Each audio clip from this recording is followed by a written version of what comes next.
This is going to be a study on gluttony in the King James Bible. So make sure and turn your King James Bible to the very first scripture that we'll begin our exposition in, which is going to be Proverbs chapter 23, verses 1 to 5. When thou sittest to eat with a ruler, consider diligently what is before thee, and put a knife to thy throat, if thou be a man given to appetite. Be not desirous of his dainties, for they are deceitful meat. So you see right there that, continuing, labor not to be rich, cease from thine own wisdom. Will thou set thine eyes upon that which is not? For riches certainly make themselves wings, they fly away as an eagle toward heaven. So you see right there that appetite and riches very much go hand in hand together. And that's why you see, especially here in the USA, a lot of preachers and things like that, and a lot of people in general that are suffering from obesity. Now, that comes with the riches that America and other nations like it have accrued over the years. America and a lot of the other nations out there that have this issue going on, they're very much rich nations. People are eating and eating in abundance rather than just eating what their body requires. And that's where you see obesity coming into play. And also people obviously not exercising, things like that. I mean, there's a lot more there to that as well, because again, there should be a good exercise in addition to eating these foods. And again, America and a lot of other nations out there that are very rich, people are driving cars, they're not walking like they used to. I mean, if you think about it, if everybody just simply walked to more places than they usually do, that right there, we would see a huge decrease in obesity among people in these different nations. But that being said, again, appetite and riches go together. Having a lot of money means that you can have a lot of food. It absolutely does. And a lot of people do have an abundance of food here in the USA. The temptation to eat more than you need comes with the abundance. When you have an abundance of things, there is that temptation there to, again, indulge in that abundance of things that you own and possess, including food. So you can wind up overeating and just eating way too much than what your body requires, and then you wind up gaining weight, especially if you're not exercising and things like that. So very important to understand there that with riches comes the abundance. So if you're not careful with your abundance that you have, you can easily slip into to overindulging in things like gluttony. So very important to understand there. And also the thing that people like to tell themselves as well when it comes to things like gluttony is that, well, I have plenty, so therefore I'll just eat more. I could always get more later and things like that. I mean, I myself do it. I do it quite a bit. There'll be times where I will have, I will want the second helping of the type of food that's been made, and I want to, have that second helping, and the very thing that comes into my mind is, well, I'll just, I can just go out and get more. So even I myself have that very same struggle. Again, eating and indulging in very nice, good tasting food, it's a temptation. For those of us that are, in a rich nation and making good money, it's very much a temptation among people who are in a nation like the USA, where they are just able to have an abundance of things at their disposal. This is not saying that you can't be rich, but rather your heart should not be in those riches. So very important to understand right here. Again, labor not to be rich, here in the fourth verse. Cease from thine own wisdom. Will thou set thine eyes upon that which is not? For riches certainly make themselves wings, they fly away as an eagle toward heaven. So it's not saying that it's a sin to be rich or anything like that. It's saying that it's a sin when your heart is in those things. There is a difference. There is a difference between having riches and things like that versus having your heart in those riches. Which, if you know anything about the currency system, you know that it's literally, paper money, things like that, numbers on a screen that people are laboring for nowadays. It can all go south in the blink of an eye. So very important to understand that this scripture is also not saying that you can't not be rich. it's saying that if you are, your heart shouldn't be in those things. God's blessing you, amen, but don't put your heart in those things. So, very important to understand. And now we're going to go to Proverbs chapter 23, verses 20 to 21. So we're going to jump down just a little bit. Be not among winebibbers, among riotous eaters of flesh, for the drunkard and the glutton shall come to poverty, and drowsiness shall clothe a man with rags. So you see right there, shall clothe a man with rags, and the drowsiness that comes with being a glutton. And you also see that, again, it says not to be around people like that because it can tempt you. It can very much tempt you when you see somebody eating a meal and eating over abundance of things. That will tempt you right there to want to go have an extra meal yourself. I mean, how many times have you watched an advertisement on television or online watching a video or something, and it's a food advertisement, and the very first thing you think is, I would love to go get myself a pizza right now. It happens to everybody. It just sparks that desire in you to want to have that food. And that right there is the temptation. I mean, you may be full, but then all of a sudden you watch a advertisement about food and, magically you're hungry when really you're not. It's just your brain, being tricked into, well, I would really like to go get myself some pizza right now. And then you eat it and then you very much regret it because that's gluttony right there. And you can always feel it when gluttony is committed because it usually will make you feel sick. You go from feeling nice and full and calm to this, I ate too much, my stomach hurts. That's gluttony. It's very important to understand that's why it's, gluttony. Not again. This goes back to what I've said before in other studies that all sin is negative. All sin hurts you. So when you overindulge in food and you make yourself sick, you are hurting yourself. That's what sin does to you.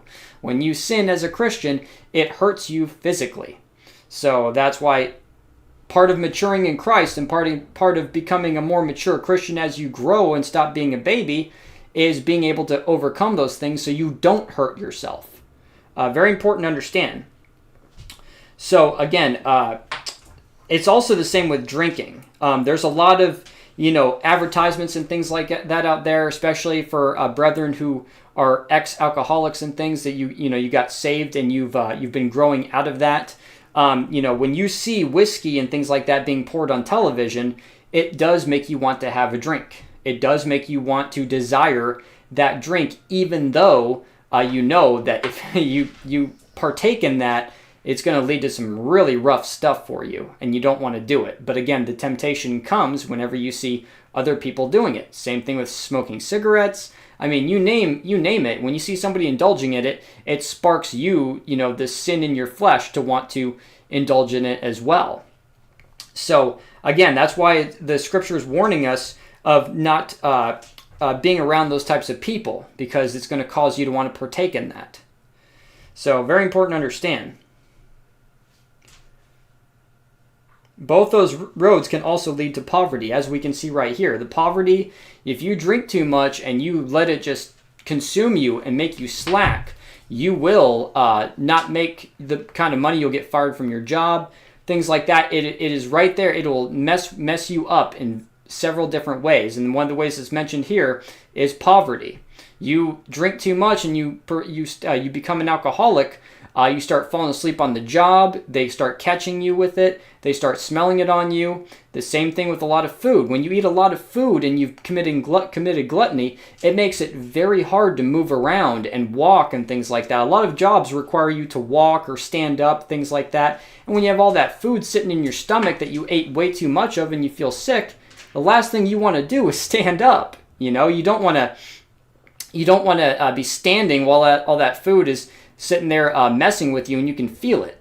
Again, and if you, of course, many jobs where you get caught sitting down when you're not supposed to, you get written up and you can wind up losing your job. There's a lot of things that go on there. A lot of jobs don't, certain jobs, I mean, there's other ones, obviously, you can sit in an office, and even then, even if you're sitting in an office and you've committed gluttony and things like that, it makes it hard to focus on your computer work. Again, it affects you in all the different ways. You name it, it will affect you.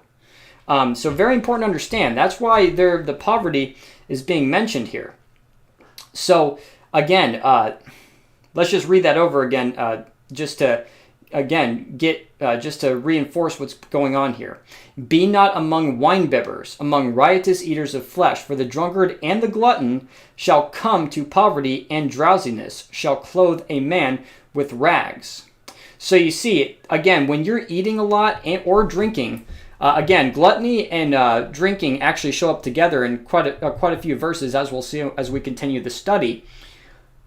It causes drowsiness. When you eat too much food, the reason you get drowsy is because your body is utilizing its energy to try to digest all that food, and it takes the energy right out of you.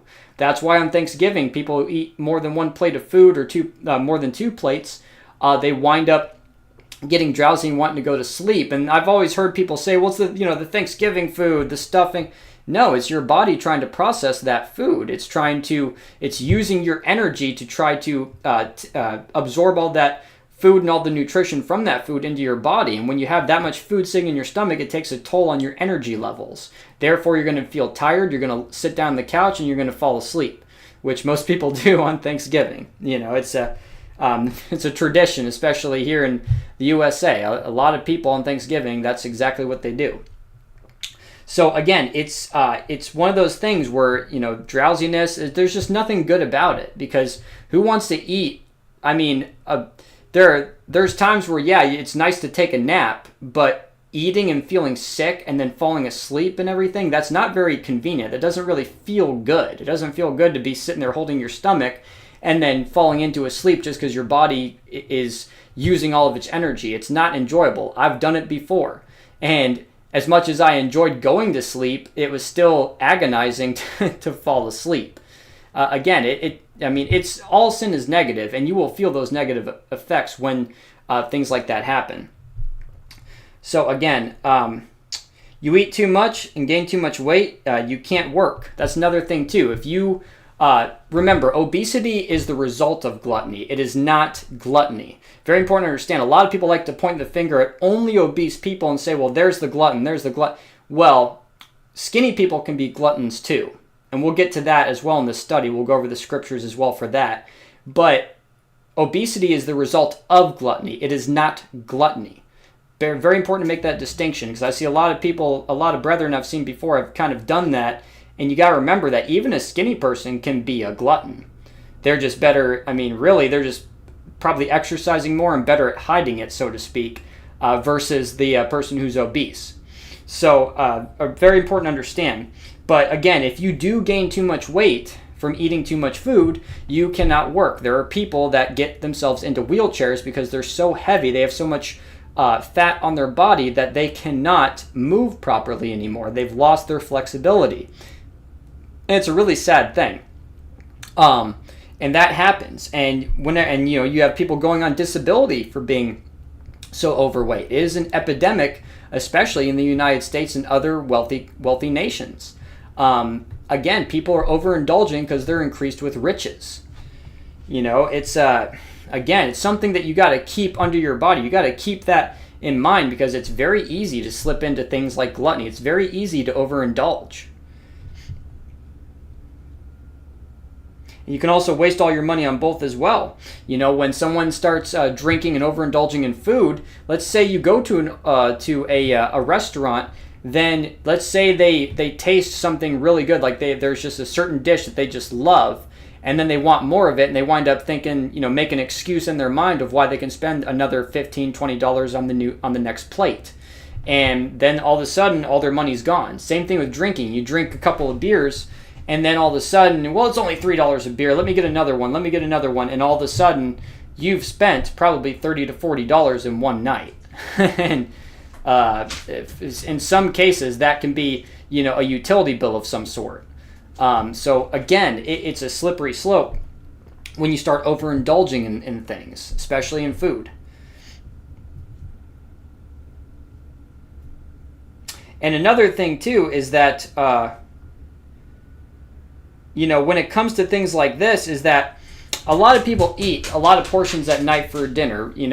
That's another thing that I want to clarify as we begin this study and start getting more and more into this, is that I want to make it clear that gluttony is not eating 2 meals in a row. It's not getting your dinner and then having a second meal. No, what gluttony actually is that you've had a breakfast, you've had a lunch, now you're having 2 helpings of dinner. That's where you're getting your gluttony, because that is what we would call, for me, I like to work out and I'm very much into fitness and things. That's what we call a caloric surplus. You ate way too many calories than your body actually needs for its maintenance levels. Your body requires a certain amount of food to stay at maintenance. And then if you eat under that, that's called a caloric deficit, and that's where you can actually lose weight because you're eating less calories than your body burns. So that's where you can, that's where people who are trying to lose weight, they have to get themselves into a caloric deficit. And it doesn't mean eating like a bird. Okay, I've been there, I've done that, I've tried many different diets over the years when I was younger and things like that, trying to lose weight. You do not have to eat like a bird to lose weight. What you do need to do, just a quick little side note to really lose weight, is first of all, increase your muscle mass. Use weightlifting to build more muscle on your body, because when you build more muscle, your body will burn more calories. When you build that said muscle, then you can combine that with being in a caloric deficit. And that means maybe eating 2 to 3 meals a day and time them in the right kind of fashion to where you can enjoy it. For example, I don't believe in breakfast, lunch, and dinner. I do not believe in that. I believe that is a crock. I gave that up years ago when I was young. And the thing is that I do what's called intermittent fasting. So I will not eat anything until about 10 or 11 o'clock in the afternoon. And for a lot of people out there, they'll say that's not even intermittent fasting. They'll say, well, you should wait till 1 or 2 o'clock. No, I do it the way I want to do it. And it keeps me in that caloric deficit. And then typically for my meals, I'll have a bowl of oatmeal about 10 or 11 in the afternoon. And the fiber in the oatmeal keeps me full until about 2 or 3 o'clock, or even further than that, until it's about dinner time. Then I can have a nice big bowl of my dinner about 6 or 7 o'clock and then go to sleep and be perfectly full and fine the whole day. That's typically my kind of lifestyle, is eating in that kind of manner. It's flexible for me sometimes. Sometimes I don't always stick to it. Sometimes I do eat a couple more meals, but overall it's typically the same. And therefore it helps me maintain my weight. And I also practice regular weightlifting and exercise, so that keeps my body burning calories and building muscle mass. So it's the best of both worlds, and that's exactly how I keep myself in good shape and I maintain my weight. So again, and this whole thing of breakfast, lunch, and dinner, eating the biggest meal of the day when you first wake up, and typically the funny part is it's portrayed as pancakes, bacon, sausage, all this huge calorie breakfast. Do you work in construction? Because I'm telling you right now, if you eat a breakfast that huge and you don't even work outside or don't even have to do a lot of heavy lifting or things like that at work, you're eating in a huge caloric surplus right when you wake up. It's crazy. I could get more into that. This is not really, I don't really want to get too into debunking, a lot of nutritional type stuff that I've heard over the years. But that's kind of the idea that I'm getting at, is that overindulgence can happen in the morning. It doesn't just happen at dinner. It can happen any time of the day, and a lot of people think they need these 3 square meals a day, and I just don't believe that. I've lived off of 2 small meals, 2 bowls of oatmeal, for example, and then a nice big plate of dinner, and I'm done. Things like that. And for some people it can be different, but that's the kind of lifestyle that works for me and has helped me to really stay in good shape, in decent shape. And I praise God for it, because again, I believe that whole thing that we've been taught for years in the USA of breakfast, lunch, and dinner is a crock. I believe it does not hold water. I believe it puts everybody in a caloric surplus, because most people are eating huge breakfasts and huge lunches and then huge dinners. And then they, as a result of what we're being told in school, they wind up gaining weight. So, again, just a little side note there, just to kind of, understand that overindulgence can happen any time of the day. So if somebody fasts all day and they want to have a nice big dinner at the end of the day after they're fasting, they're not committing gluttony, because their calories are still in a caloric deficit, even if they have 2 big plates of food, because the whole rest of the day they didn't eat anything. So, gluttony is a personal thing. That's really what I'm trying to get at, is that gluttony is a personal, hey, you've committed gluttony once your stomach hurts and you know you've eaten way too much than what you should have, and you'll feel it. I don't need to give a blanket, well, if you eat if you eat 5 meals a day, you commit gluttony or anything. I don't need to make that diagnosis. You know personally whenever it's hurting you, because sins like that do hurt you.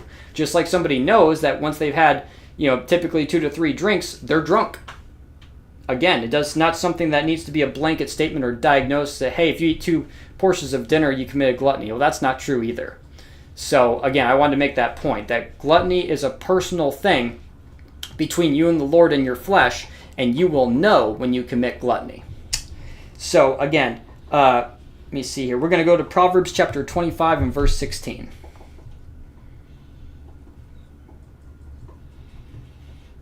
So just a little bit further down, Proverbs chapter 25 and verse 16. Hast thou found honey? Eat so much as is sufficient for thee, lest thou be filled therewith and vomit it. So you see right there, you should eat what is sufficient for you.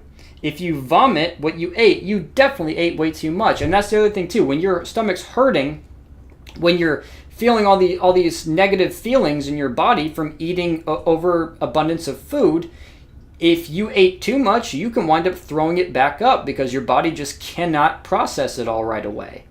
And there you go. That leads to vomiting and things. And people, right there that you committed gluttony. Because if you ate that much and your stomach can't even process everything that you just loaded it with, it's going to spew it back out. So very important to understand. You need to eat what is sufficient for you. And again, like I just said, that is a personal thing. Again, people can make different meal plans for themselves.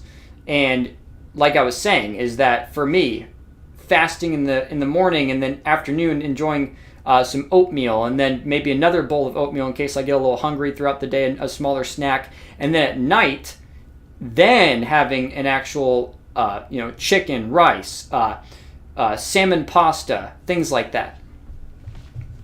You always know if you ate too much. Again, gluttony is a personal thing for between you, the Lord, and your flesh. So you will always feel it in your body when you've eaten too much. It's very easy to figure out. And now we're going to go to 1 Corinthians chapter 3, verses 16 to 17. So right on over to the New Testament.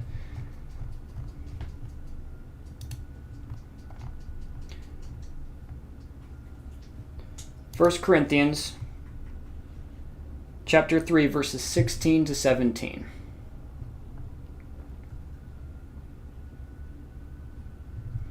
Know ye not that ye are the temple of God, and that the Spirit of God dwelleth in you? If any man defile the temple of God, him shall God destroy. For the temple of God is holy, which temple ye are. So again, God wants you to take care of your temple, and part of that is keeping under your body, keeping yourself in line when it comes to food and indulgence. Again, you overindulge too much, you commit gluttony too much, you will gain weight, and you will start to suffer the consequences of that weight, which everybody knows.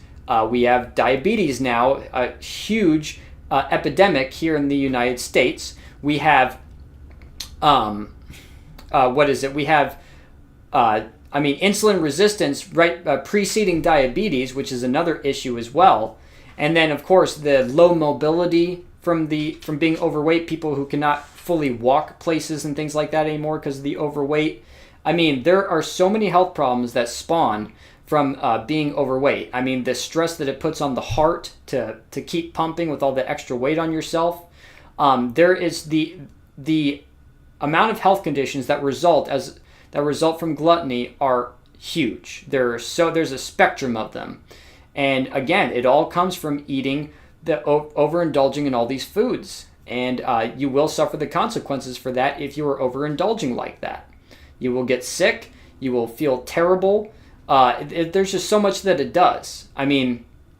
Gluttony is a big problem. It really is. The obesity in the United States is, they've been saying it for years. You can look it up anywhere online. Obesity is one of the number one problems plaguing the United States and other countries as well. Other countries that are increased with riches, because as we talked about, overabundance comes with riches. So very important to understand. Now, let me see here. And also, gluttony is a sin. And as a result of gluttony, when you start gaining weight and developing those health problems, God is chastening you. That is God putting you under chastisement because you are not gaining control of yourself. You're not gaining control of yourself from the overabundance. So of course, the Lord is going to chasten you for that. He doesn't want people running around being gluttons and things like that. He wants us serving Him. Very important to understand. And you don't want God to kill you and come home early. That's a forfeit of rewards here on the earth that you can earn from Jesus Christ at the judgment seat of Christ.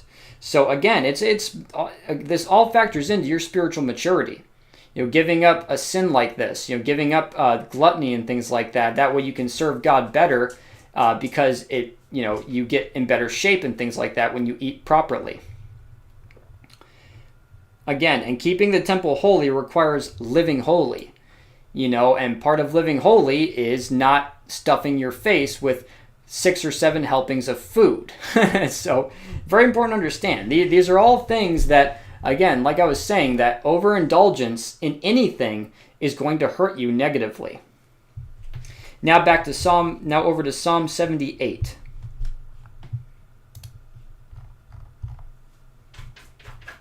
Psalm 78. Much further down here.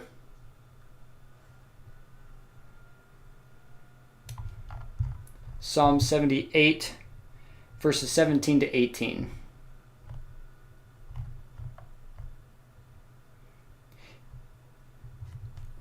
And they sinned yet more against him by provoking the Most High in the wilderness. And they tempted God in their heart by asking meat for their lust. Yea, they spake against God. They said, can God furnish a table in the wilderness? So you see right there, again, notice that you can lust after meat. Again, as we were talking about, when you see an advertisement pop up for things like, Little Caesar's Pizza, that's the most prominent one in my mind, it makes you lust after that pizza. And it's good. I mean, I don't know what they put in it, and I'm not going to say it's healthy, but I do like Little Caesar's Pizza. And again, when that advertisement comes on, the very first thing that pops in your head is, I would really like to drive my car down to Little Caesars and pick up a pizza, even though you're not hungry. It's things like that you can lust after meat. Think about like I was saying, think about the different food commercials. And that's the other thing too, is that when you've already eaten and you're already full and you lust after that meat, again, whatever happened to saying, no, thank you, I've already eaten. That's another thing I really don't hear anymore from people who maybe they're getting invited to a feast and things like that, and they've already had their dinner, and then they have to, they wind up overindulging. There's nothing wrong with saying, look, I've already eaten and I'm good. Being able to say no. I mean, it's very nice when people want to offer you food. I totally understand. You don't want to seem rude or anything, but again, you're just telling the truth. Like, look, I've already eaten, I've already had my dinner, but thank you anyways. And again, this is a subject that's really very, very near and dear to my heart because I was very overweight as a child. When I was young and from later elementary school on into early middle school, I was very overweight. I was I can't remember exactly how tall I was back then when I was just beginning to become a teenager, but I was probably about 5'5", and I was going on probably 180 pounds. I was very overweight for my height and my age. And it was a result of me eating all the Little Debbie snacks that my parents used to keep at our home. They would have Twinkies, zebra cakes. That was a big one for me. Zebra cakes, I ate those all the time. I think they were called the Swiss rolls with the cream in the middle. I can remember almost all of them when I think about it. The coffee cakes, the little coffee cakes with the cinnamon on them. I can name probably almost all of them. And I was eating those constantly. I was eating those and sitting in my room, and I never really did anything outside. There was I was just sitting around in my room most of the time eating all that junk food, and I had no idea what it was doing to me. I just thought, it's sugary, it's sweet, I like it. When you're a child that young, you don't understand what all that sugar is doing to your body, because An overabundance of sugar is horrible for you. And that's what a lot of us ingest here in the United States. Sugar is in so many of our foods. It is ridiculous. That's why getting away from processed foods and getting more into, more whole foods and things like that, like getting your own chicken, your own rice, even making your own sauces, because now we have soybean oils in our sauces. We have canola oils, vegetable oils. All those hydrogenated oils are horrible for you. You can look it up. Again, I'm not a nutritionist, but I have studied this stuff and I understand what's in the food, and I won't touch it. I will make my own sauce before I even think to go buy a sauce from the store. Read those labels when you're shopping at the store, please, because you'd be surprised at some of the stuff that's in there. Terrible. It's just terrible stuff. I mean, there are so many weird chemicals being put in our foods, and if you look, they're cheap. They're extremely cheap. No wonder they're being used by companies, because they want to save a buck on their manufacturing. So yeah, they will put garbage in the food. They will fry chicken in vegetable oil for fried chicken and serve it to you, and then you're eating poison. They won't fry the chicken in a good animal fat like lard. Lard is actually a very good animal fat. It's not artificial. It's not hydrogenated. It's a perfectly healthy fat to fry food in. And rather than do that, they're going to buy these extremely cheap canola oils and fill it up in their fryers and then fry about 6 or 7 batches. And by the time you come through that drive-through window, you're getting the 7th or 8th batch. Ugh. That should make you... It should make you think a little bit. Again, but I totally understand. I totally understand that people get fast food. I mean, it happens. Sometimes you're just on the go, and sometimes it is nice to grab a burger and fries, but after you've become enlightened with some of the stuff that's in the food, it makes it very hard to enjoy that food anymore. It just really does. I cannot enjoy fast food after just learning all the things that I've learned about the different ingredients they put in those frying oils. It just ruined it for me. It makes it really hard for me to do it. There are some exceptions, like In-N-Out Burger. I know it's very popular over there in the western states. In-N-Out Burger, I love those cheeseburgers. And I don't know exactly what's in there. I would hope and pray that it's halfway decent ingredients, but it's probably not. But I will still eat it. Not very often, but if I'm ever out in the West and I see an In-N-Out Burger, I will have one. It's just my own temptation. And again, it's not going to, every now and then, it's not going to necessarily hurt you. But the problem with a lot of these oils that I've been discovering in my own research is that it stays in your cells for years. Some of these seed oils, they actually go into your cells and they will not come out of your cells for over 2 years. It's pretty crazy stuff. You can research that on your own time. Things like that, but knowing that just has ruined it for me. I just cannot, I don't want to touch that stuff. It's gross. But continuing here, Deuteronomy chapter 21 and verse 20.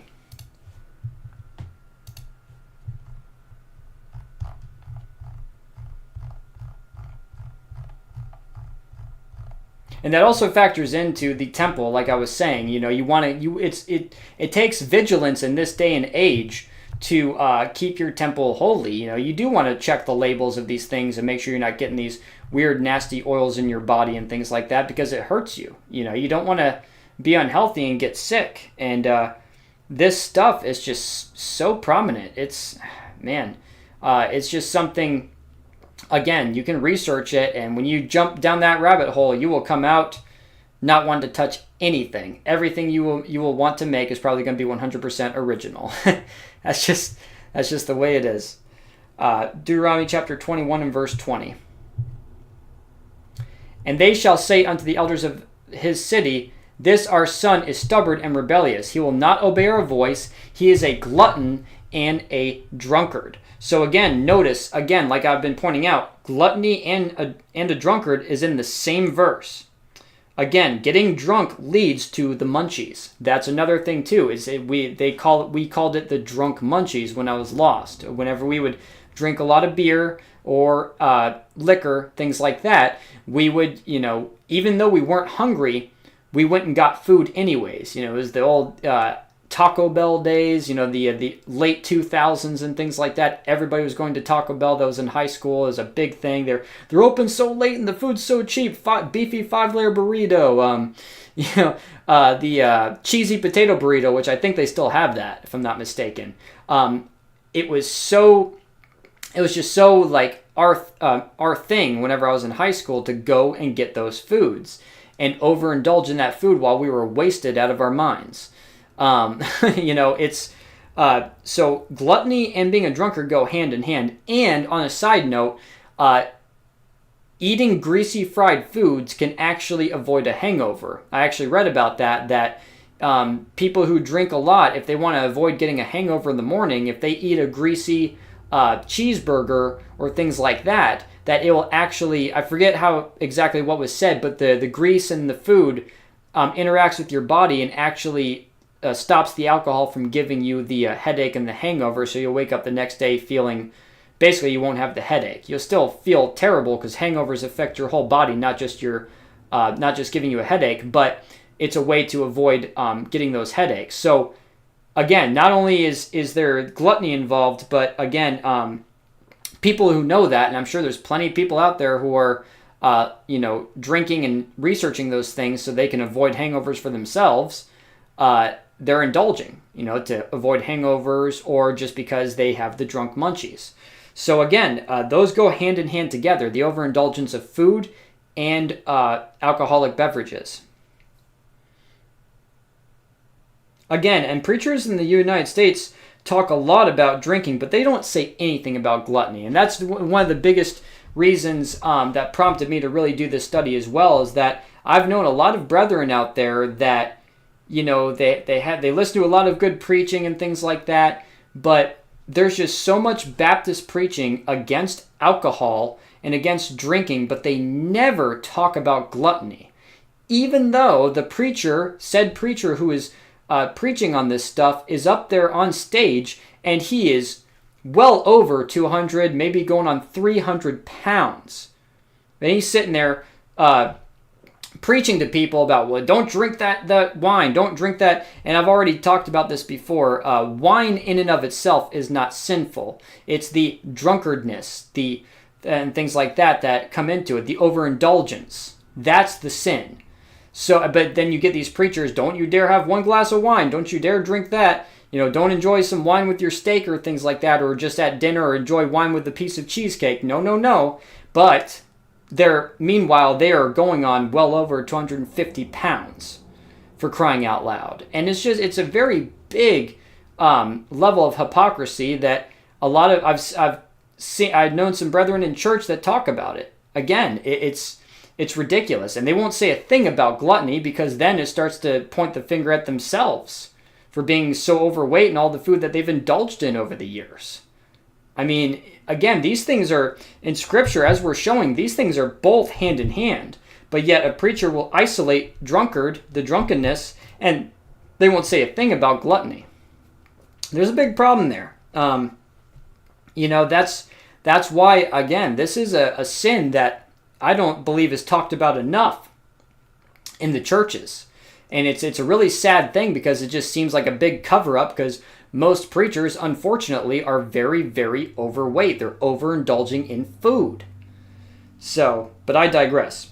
Drinking impairs your judgment, which means you eat more than you need. Another thing, too, when you're drinking and you have that feeling, that buzz, that, your vision's starting to blur, you're starting to see two of everything, two people, you're going like that, closing one eye just so you can focus on the friend that you're talking to or whatever. Your judgment gets completely impaired. And now you're thinking, oh man, I'm going to order me, some chicken wings.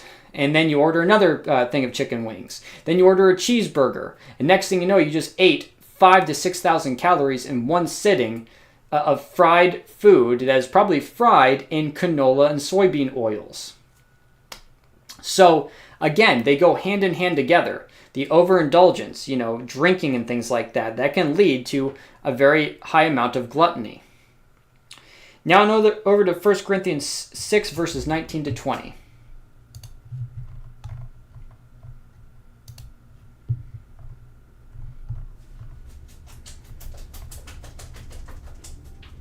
1 Corinthians 6, verses 19 to 20. What? Know ye not that your body is the temple of the Holy Ghost, which is in you, which ye have of God, and ye are not your own? For ye are bought with a price, therefore glorify God in your body and in your spirit, which are God's. How is being overweight glorifying God? I mean, honestly, how is being overweight and being increased with riches and showing it because you're overindulging in food all the time, how does that glorify God? I'll wait. It doesn't. It does not glorify God. It does not glorify God to be overweight and be barely able to move your legs, to be huffing and puffing when you walk 10 feet to the pews and things like that if you're preaching in a church. It does not glorify God. It's bad. It is not good for you. It's not, it's where it causes so many health problems. How does it glorify God to give yourself diabetes? Because you gave it to yourself. Type 2 diabetes, at least. It starts whenever you're overweight and then gradually progresses until you get to where you actually need insulin. That is type 1 diabetes. Type 2 diabetes is not insulin, does not require insulin. Type 1 diabetes does require insulin. So very important to understand. And how does that glorify God? When you're walking around diseased, overweight, out of breath, do you got kids? Are you able to keep up with them? Do they want to go out, Daddy, can we go out and play? We want you to play with us. Come play ball. Come play kickball with us. And you can't even kick the ball. You can't even run to first base. How does that glorify God? Again, there's so many issues with this. I really could, just on this particular subject and what I just said, I can preach on that for hours. Different scenarios of where being overweight just ruins it for you. I was there. I was a young man and I couldn't do half of the things that my cousins could do. They were sitting there running around jumping. They were in karate. I couldn't do any of that. I was so overweight and so slow. Nothing worked for me. I could not make sports work. And I didn't know what to do. I was just a kid. I had no idea how to lose weight.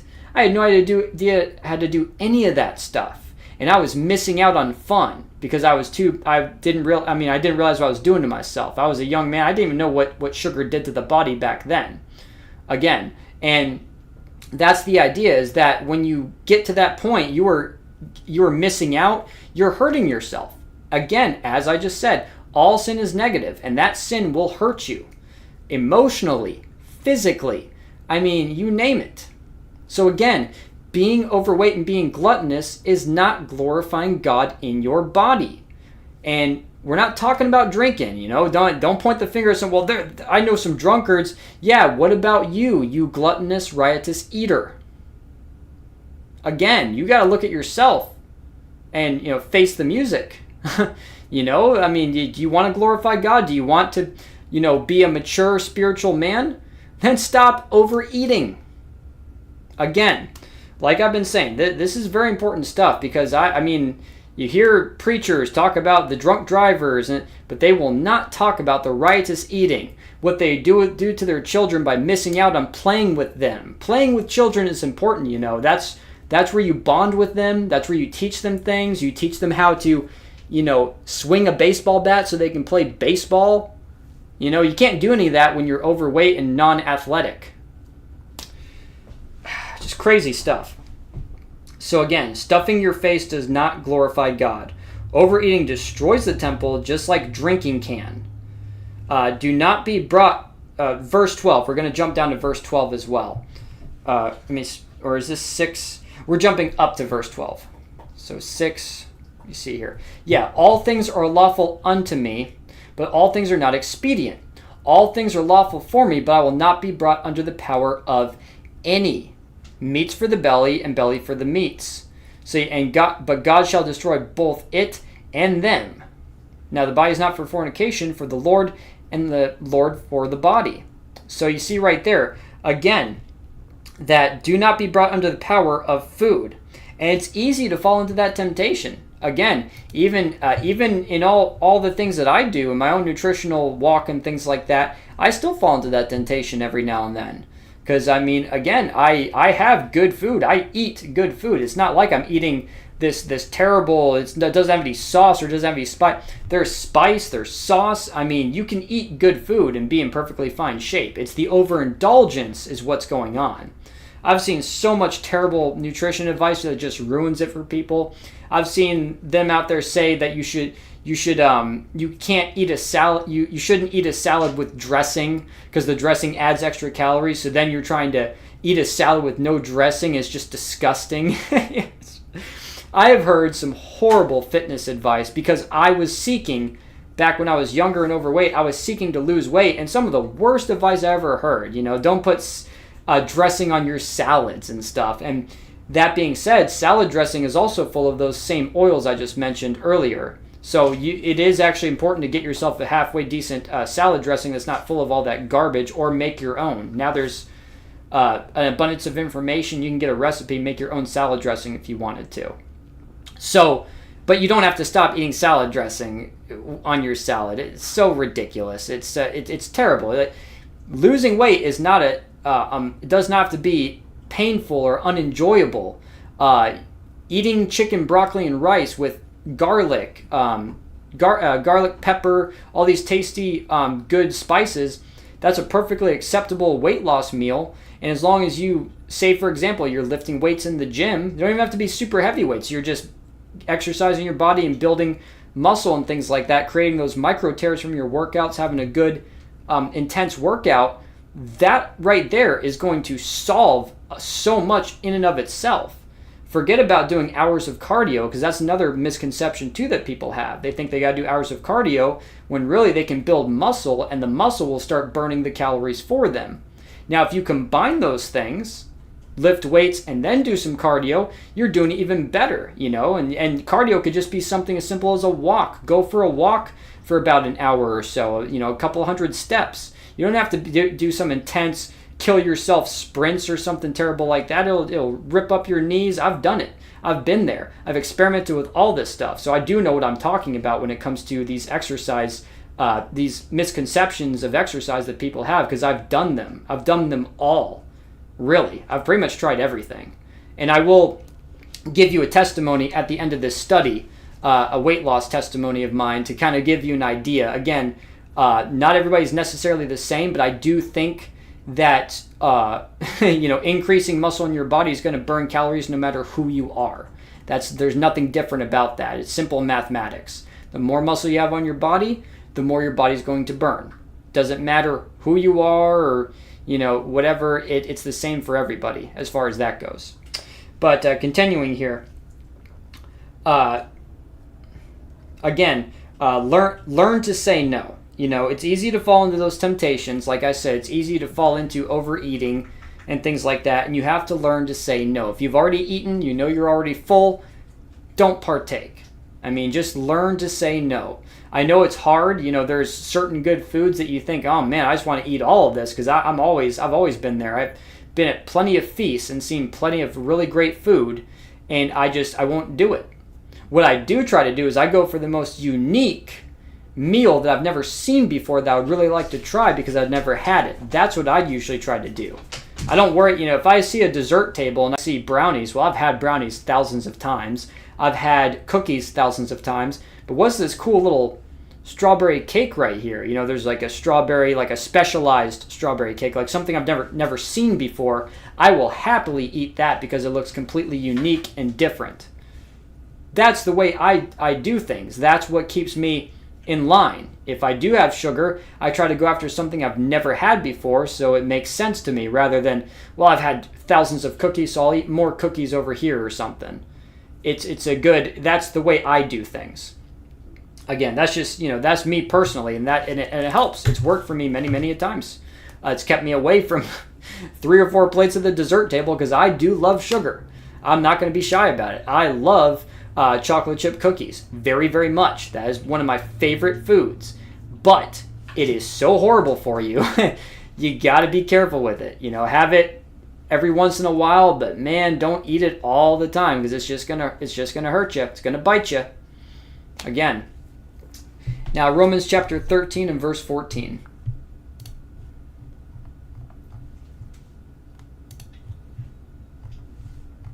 Romans chapter 13 and verse 14.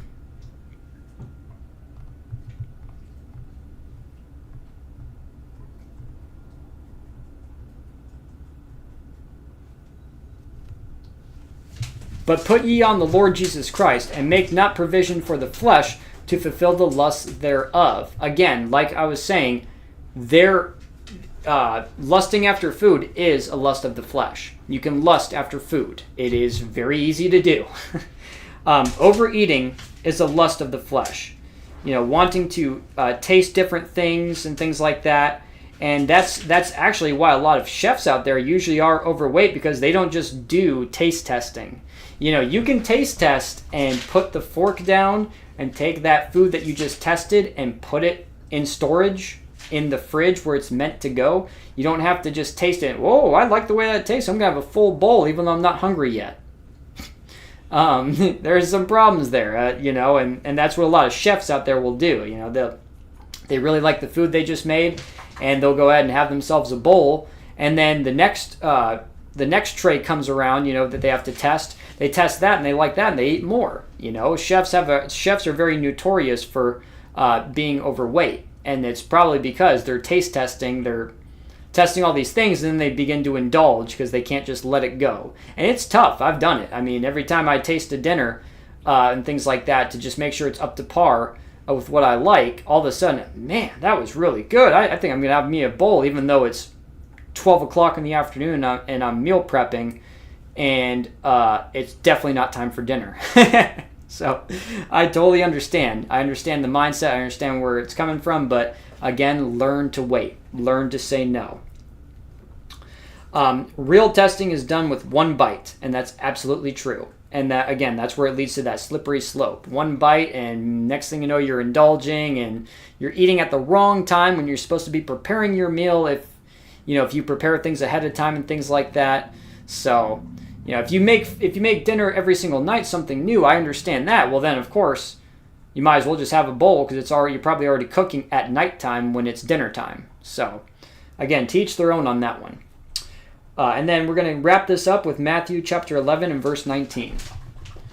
So Matthew chapter 11, verse 19.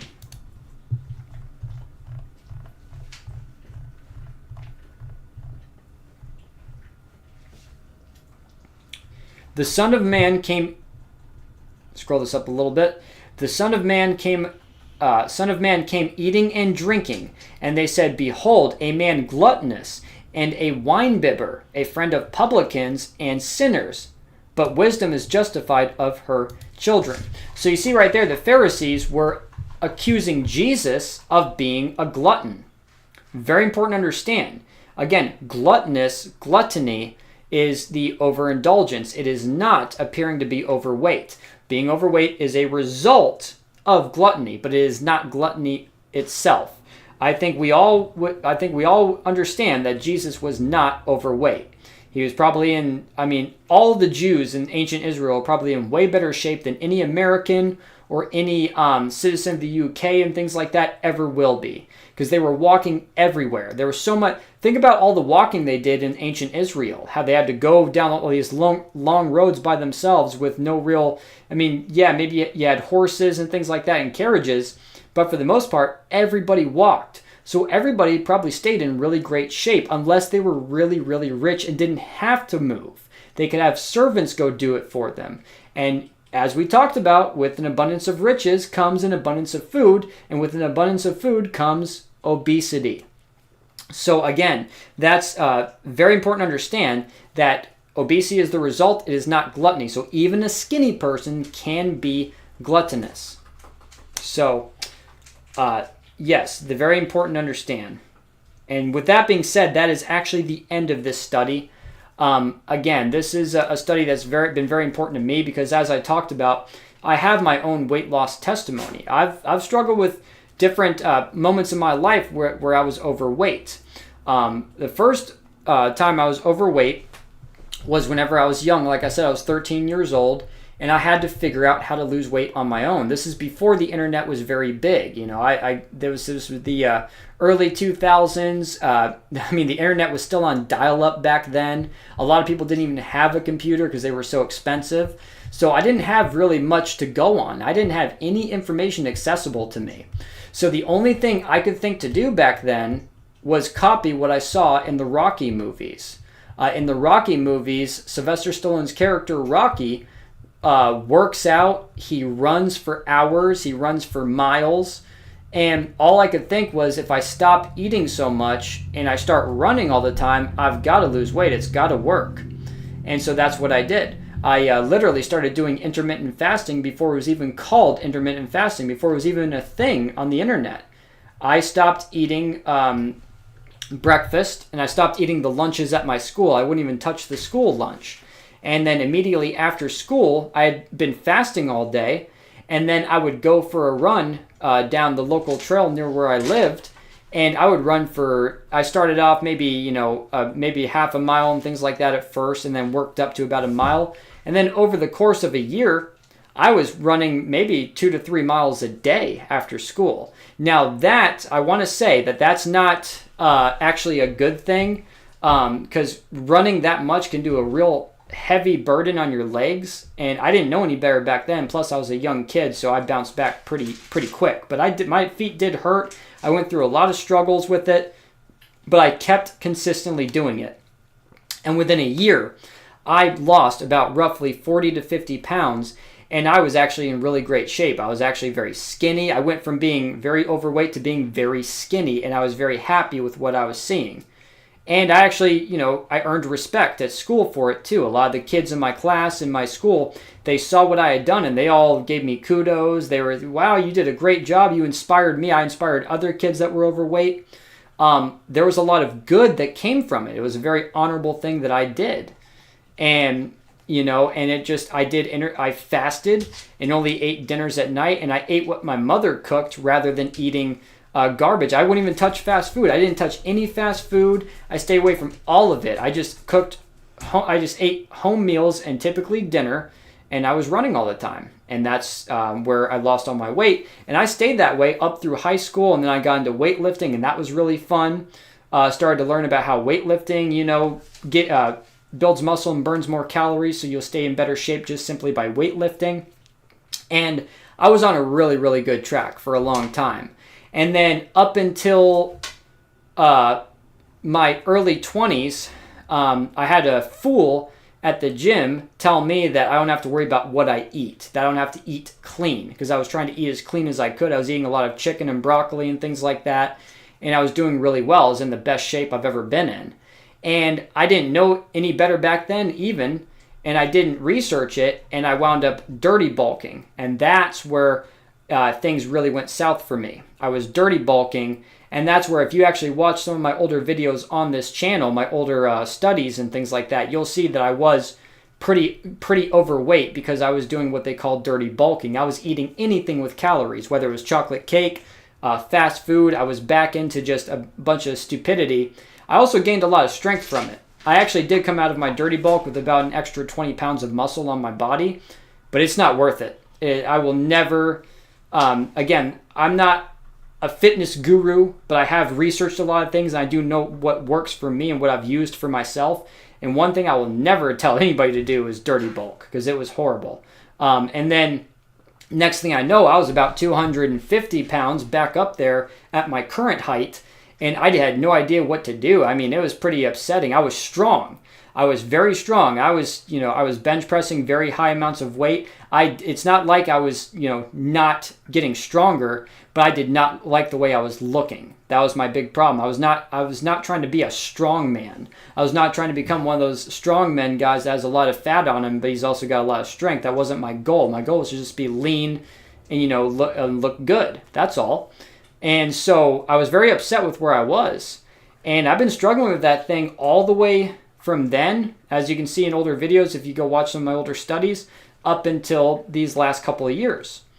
And this past year, what I did is I went on the ketogenic diet, I cut out carbohydrates and I cut out sugar. I went on an extreme keto diet. I cut out even tomato sauce. I didn't touch any tomato sauce. Anything with sugar in it was just out of my diet.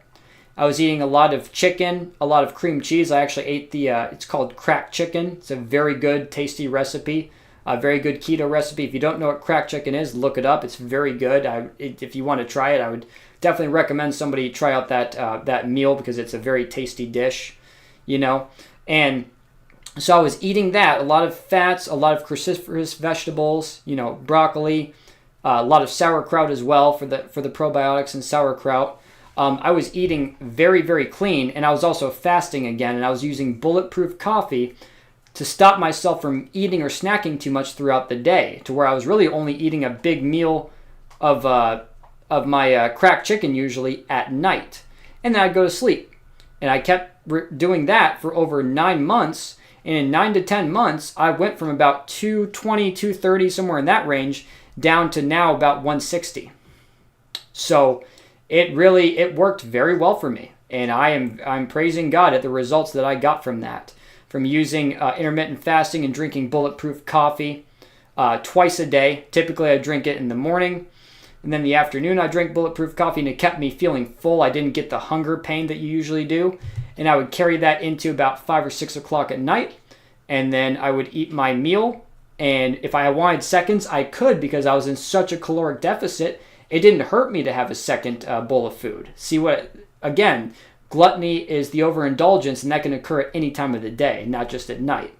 And by doing that, and lifting weights, and lifting heavy weights, and deadlifting, I shrunk. I completely shedded off all the fat that I had on myself for the most part.